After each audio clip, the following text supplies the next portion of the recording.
'Cause the flag still stands for freedom, and they can't take that away.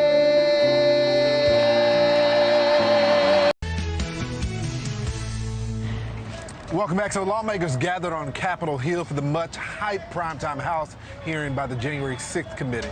And Democrats are just getting started. That's right. The committee planned a slate of fresh hearings next week with themes on misinformation and the role of the Justice Department that they played on the day of the riot. Joining us to react to the hearing so far is House Minority Whip, Congressman Steve Scalise. Congressman, thank you for being with us this morning. 2 days in, what's your reaction so far to the committee on January 6th's hearings? Well, I think like most of America who seemed to tune out that hearing once it got about 2 minutes into them droning on about just hatred of Donald Trump, not about any kind of new news. I think it showed everybody in America that wasn't already aware that this is just a political witch hunt.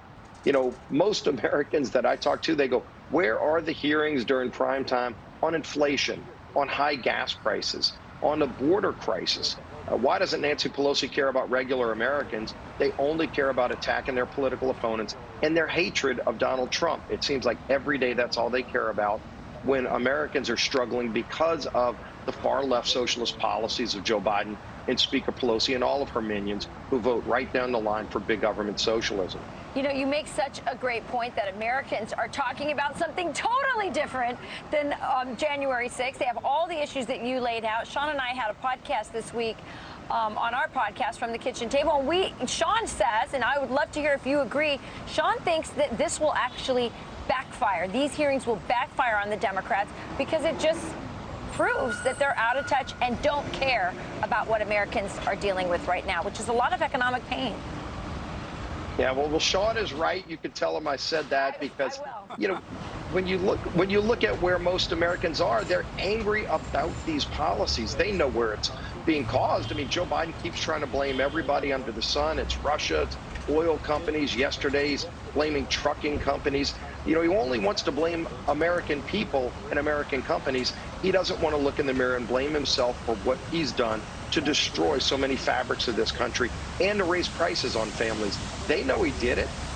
And whether or not he's recognizing that or willing to admit it, it doesn't matter. I think the voters have already figured out. They just want somebody who's going to fix it, which is what Republicans are going to be laying out over the next few months, is the things that we will do if we get in the majority to actually confront and fix these problems. How to lower gas prices, how to secure the border, how to address inflation, how to get parents more involved in their kids' education, and how to control this runaway crime that we're seeing in cities all across America where Democrats defunded the police and elected these DAs that are letting criminals out of jail committing more crimes. That's what we're going to be focused on. Clearly, Speaker Pelosi and her Democrat allies are not concerned about those problems. Well, Congressman, I'm actually curious about the security measures at the Capitol. I think our enemies saw what happened on January 6th, and I guess they can just walk through the door as well.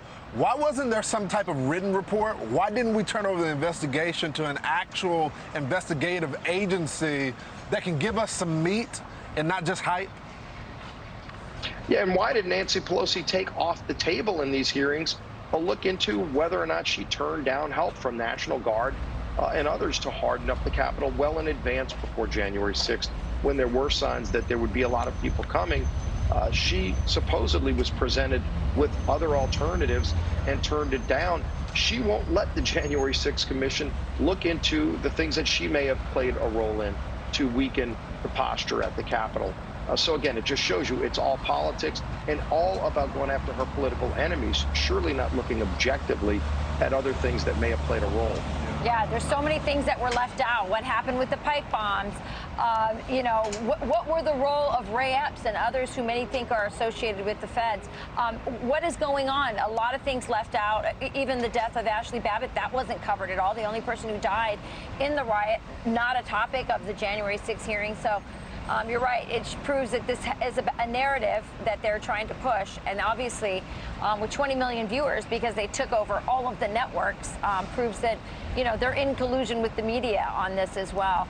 Steve, so yeah, they great. hired a Hollywood producer to make this documentary or whatever it is you want to call it. Yeah, absolutely. I've never seen anything like that before. Well, yeah. Congressman, thank you for joining us this morning. 'Cause the flag still stands for freedom, and they can't take that